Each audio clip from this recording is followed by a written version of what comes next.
Well, U.S. futures are rallying right now. We are in rally mode, and this really kicked in overnight after we found out that the G7 is going to issue a statement this morning in probably a couple hours or so on their economic response to the coronavirus. Folks are looking for some central bank intervention here. Also today, voters heading to the polls in 14 states. Super Tuesday results could also rattle markets. Let's bring in James Russo, founder and chief investment strategist at Altruist Capital Management. And let's start first with the volatility that we've had, not just last week, but we had it overnight as well. Incredible. Now investors are looking for central banks to step in.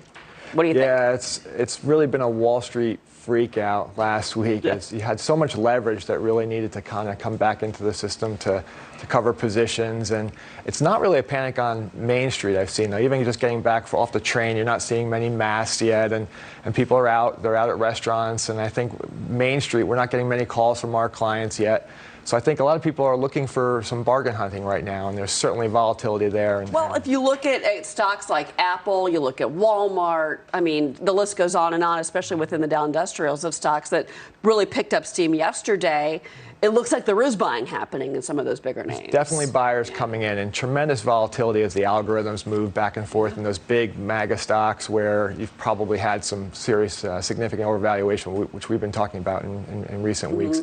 So I think you can go bargain hunting and find different values in companies like Procter & Gamble and Pepsi and Kimberly-Clark and others that are more safe, will give you a steadier dividend, and possibly not be as volatile. Right, which is good. And you mentioned, obviously, some of the healthcare companies are interesting purchases right now in the middle of the coronavirus. President Trump was actually tweeting in the 1 a.m. Eastern time hour today at Jerome Powell. He wants interest rates cut. He says the Fed is not doing enough. Fed's meeting this month. What do you think happens? Do you think we're going to get a 50 basis point cut like Goldman Sachs says we are? So it's a 100% chance right now, which is maybe a little rich, but it seems like it's coming, and the Fed may be forced to do so. I was very critical of the Fed when they were raising rates back in 2018. They've kind of corrected in 2019, and now I think they're going to want to wait and see some economic indicators kind of come into play first before they make a decision. So they may not pause and may surprise the market, which would be very bad in the short term. That would be bad for the markets that day, certainly. Today is Super Tuesday, and Wall Street is certainly taking a close look at Bernie Sanders, and his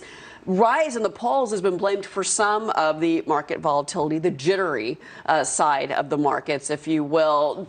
How closely are we looking at Bernie Sanders now, and how nervous would it make you if he did get the nomination? Very closely and very nervous, and even Democrats are significantly nervous about a Sanders nomination, which I think after today is going to be clear front runner, because he's going to rack up those delegates in Texas and California, and I think he's going to be tough to remove him from the candidacy. And Wall Street, Lloyd Blankfein, even a lifelong Democrat, saying that this is a worrisome moment for him. It is. I mean, anytime you move to socialism, I like to say capitalism is the holiest of all isms, and when you look at where the Democratic Party is moving, it's very concerning for a lot of Democrats even. Yeah. Well, James, Super Tuesday is here. We'll see how the Democratic ticket shakes out after today, and we'll have a lot more to talk about, I'm sure, soon. James, thank you so much. My pleasure. All right, Lauren, over to you.